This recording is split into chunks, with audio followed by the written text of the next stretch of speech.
Hello, North. It's good to be with you today on this Wednesday. I hope you're well where you are. Welcome. Tonight we're going to look at an incredible text in Mark chapter 4. And by the way, if you're watching this video right now alone, I encourage you to share it with someone else. Ask them to watch it with you so you can consider the things in the scripture together and pray together. Also, if you look below this video, right above the comments section, there are some suggested scripture readings and some additional resources that can help you participate more fully. But let's go to the text now and read from Mark's Gospel, chapter 4. It says this in verse 35. On that day, when evening came, he said to them, "Let us go over to the other side."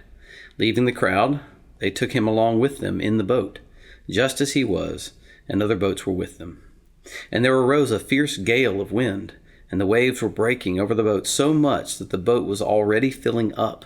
Jesus himself was asleep in the stern, on a cushion, and they woke him and said to him, "Teacher, do you not care that we are perishing?" And he got up and rebuked the wind and said to the sea, "Hush, be still." And the wind died down, and it became perfectly calm. And he said to them, "Why are you afraid? Do you still have no faith?" They became very much afraid and said to one another, "Who then is this, that even the wind and the sea obey him?" So here we find Jesus at the end of a very long day, at the end of a whole series of long days, who knows how many in a row, but here he is, it's near evening. He's on this boat, standing, teaching an enormous crowd that had gathered and pressed in around along the seashore of the Sea of Galilee. And he's teaching this crowd, standing in the sun and the heat, projecting his voice, and it's evening time. And he's ready for a rest, and he asks his disciples if they could row him over to the other side of the sea. And so it's clear that what he's going to do is he's going to get down in the stern, he's going to get some rest while they cross the Sea of Galilee. Well, a little time passes. The disciples are there, they're rowing, they're probably talking cheerfully, and all of a sudden they feel a little bit of wind. And nobody says anything, you might imagine, speculating, but nobody says anything at first. But then they hear a distant rumble, and all of a sudden there's a little voice inside saying, "Ooh, that doesn't sound good." And then the stars that were once shining out brightly begin to disappear, and that doesn't sound good. Before long, they're talking about, well, maybe we're going to have some weather, huh? And how far are we from the shore? And those kinds of conversations are going on. And as they're going on, you can imagine this storm growing up becomes more and more fierce. The wind is blowing continuously, shaking the boat. The waves are up, and the water's lapping over the side. Lightning is striking. Chaos is erupting, and they begin to panic. Some are bailing water out of the boat. Others rush over to Jesus, who is still astoundingly asleep in this boat. Some of you maybe have felt times of exhaustion like that, but they rouse him and he stands up. And they say to him, "Don't you care about the situation that we're in? Don't you care that we're about to die?" And what's interesting is what Jesus does next. He speaks, but not to his disciples. He speaks to the storm. And he says two words, "Hush, be still." And whenever he says those words, three things happen all at the same time. They're very interesting to see them unfolding all together. The first thing that happens is that everything goes completely calm. The sea that was shaking and rippling is now smooth as glass. The wind has died down. The rain has ceased. The clouds have broken. The stars are back out again. And all that you could hear if you were there would probably be the still panting breath of these men who had been working so hard to secure themselves in this storm.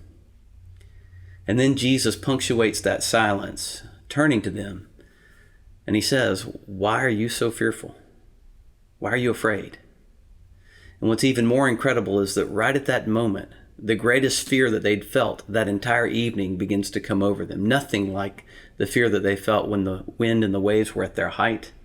It says that they became very afraid as they considered Jesus in light of what had just happened. They saw him with new eyes, and they shook inside at a much greater depth than they did at the height of that storm.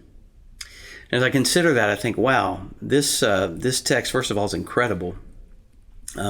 But also that we're in a very similar situation. You know, I looked at the New York Times this morning. I scroll through the articles, the various headlines, and you've got discussions about cases and deaths and mortality rates and sick beds and capacity and those kinds of things going on. You've got on this side of the paper, you've got economists talking about stock markets and job losses and recessions and bailouts.